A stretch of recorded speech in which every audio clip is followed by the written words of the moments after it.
Eu sempre achei que o problema com o mundo era de que os estúpidos são cheios de confiança e os inteligentes estão cheios de dúvidas. Não fui eu quem falou isso, foi o famoso filósofo Bertrand Russell. Você certamente já conheceu pessoas que eram muito ruins em algo, porém achavam que eram as melhores naquela mesma coisa. Ao mesmo tempo que você certamente conheceu pessoas que eram muito boas em algo e ao mesmo tempo continuavam sempre a subestimar as suas capacidades.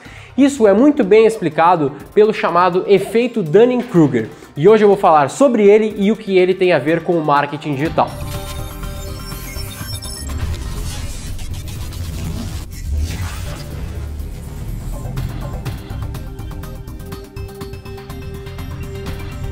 Gente que canta mal e adora se apresentar naquele karaokê, pessoas que são maus profissionais, mas se vendem como se fossem os melhores, e pessoas que fazem algumas coisas que muitas vezes você, talvez com um pouco mais de conhecimento, olha e se pergunta: será que essa pessoa não viu que está ruim? Jimmy Kimmel, em Live Witness News, perguntou para pessoas aleatórias na rua o que elas achavam sobre a crise de Wakanda no Black Panther, um país que, na verdade, nem existe. Is it time to bring the U.S. troops home from Wakanda? I think we need a strong presence there. I definitely support our troops, so if they're in Wakanda, I think they should, they have a reason to be there. Should Wakanda be forced to share their vibranium? No. Why? It's theirs, it belongs to their country. Engraçado, né? Porque pessoas que não sabem o que estão falando acabam falando mesmo assim com tanta confiança.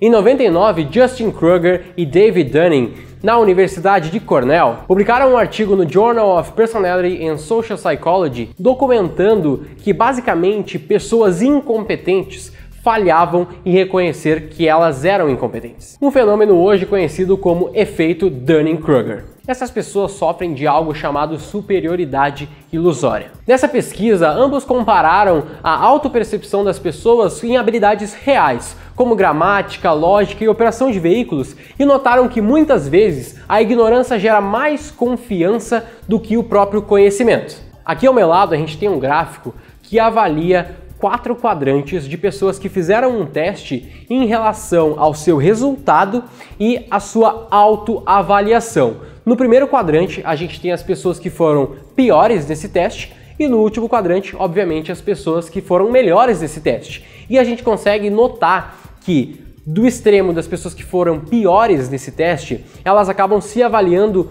de maneira muito melhor ao que elas realmente foram. Em comparação, a gente acaba vendo que as pessoas que foram muito bem nesse teste, mais à direita do gráfico, elas acabam tendo uma autopercepção inferior ao que elas realmente foram, comprovando novamente o efeito Dunning-Kruger. Por exemplo, quando os pesquisadores pediram para que engenheiros de software qualificassem o seu próprio trabalho, 30% disseram que faziam parte dos 5% melhores da empresa. Segundo outro estudo, 88% dos motoristas de caminhão dos Estados Unidos acabaram se avaliando como melhores do que a média, o que também não faz sentido. Dunning e Kruger propuseram que, em relação a uma determinada habilidade, as pessoas incompetentes irão falhar em reconhecer sua própria falta de habilidade, falhar em reconhecer as habilidades genuínas em outras pessoas, falhar em reconhecer a extensão da sua própria incompetência e também reconhecer e admitir sua própria falta de habilidade depois que forem treinados para aquela habilidade.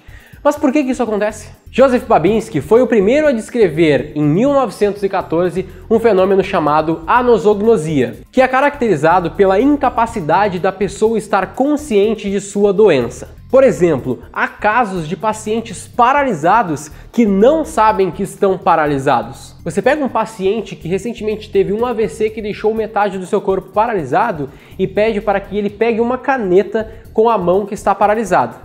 Ele simplesmente cria alguns motivos na sua cabeça para dizer que não quer pegar essa caneta, ou porque está cansado, ou porque não precisa dela. Ele não consegue tomar consciência da sua própria paralisia. Um outro exemplo de anosognosia são pacientes que possuem negligência hemiespacial. Pessoas com essa condição acabam que elas não conseguem tomar percepção de um dos lados da sua visão. Acabam tendo homens que fazem apenas um lado de sua barba porque eles realmente não tomam consciência do outro lado do rosto. Ou comem apenas metade do que está no prato e ainda reclamam que estão com fome e aonde está o resto da comida. A partir desses exemplos que eu citei, Dunning, no livro Self Insights, que está aqui do lado, acaba por propor que o efeito Dunning-Kruger nada mais nada menos é do que uma versão psicológica deste problema neurológico, que ele acaba por chamar de anosoxia da vida cotidiana. Mas então, como o efeito Dunning-Kruger afeta efetivamente a nossa vida? Primeiro, devemos reconhecer essa nossa tendência a superestimar as nossas habilidades e também devemos aprender, como a gente sempre reforça em todos os quadros da V4, a sermos céticos a tudo que a gente vê e também as coisas que a gente faz. Será que não temos como fazer o que estamos fazendo hoje melhor? Na sua vida pessoal, se você é uma pessoa que compartilha coisas no Facebook sobre política, elas são opiniões bem fundamentadas ou você acaba apenas compartilhando fake news? Por outro lado, há pessoas com real competências que acabam subestimando seus conhecimentos. Muitas vezes, por eles serem incompetentes, eles acabam tendo mais consciência sobre aquilo que eles não sabem, e isso reforça o efeito Dunning-Kruger, fazendo com que eles se subestimem ainda mais. Isso é chamado de inferioridade ilusória, ou síndrome do impostor. Em resumo, em qualquer área da nossa vida, profissional ou pessoal, a gente acaba ou superestimando ou subestimando as nossas capacidades. E é muito útil fazer um esforço de autoavaliação para ver se o efeito Dunning-Kruger está afetando a sua vida. Mais cedo nesse vídeo, eu citei que as pessoas sim reconhecem que elas estavam com uma incapacidade após elas serem, de alguma maneira, treinadas para entender aquilo. O que é isso? Um exemplo bem prático que eu posso dar para você é um exemplo de um fotógrafo. Ele tira uma foto muito boa hoje, 2019, ele vai lá, tira aquela foto perfeita, maravilhosa, e em 2030 ele volta, acha aquela foto no arquivo perdido e nota que aquela foto era muito ruim, mas em 2019 ele gostava daquela foto. Em 2030 ele viu que ele evoluiu. Então a gente acaba reconhecendo aquela nossa incompetência em comparação com o nosso eu atual. E esse é apenas um dos exemplos que eu posso te dar para você se autoavaliar em relação ao efeito Dunning-Kruger. E se você trabalha com marketing ou está buscando evoluir essa área na sua empresa, não confie no seu feeling achando que o que você está fazendo já está de bom tamanho, pois você pode estar superestimando a sua habilidade. Apenas após você utilizar um método comprovado, você poderá realmente ver a sua evolução. Então, se isso faz sentido para você, conheça o cientista do marketing aqui na descrição. Eu sou Guilherme Lippert, sócio executivo da V4 Company, e o nosso negócio é vender o seu.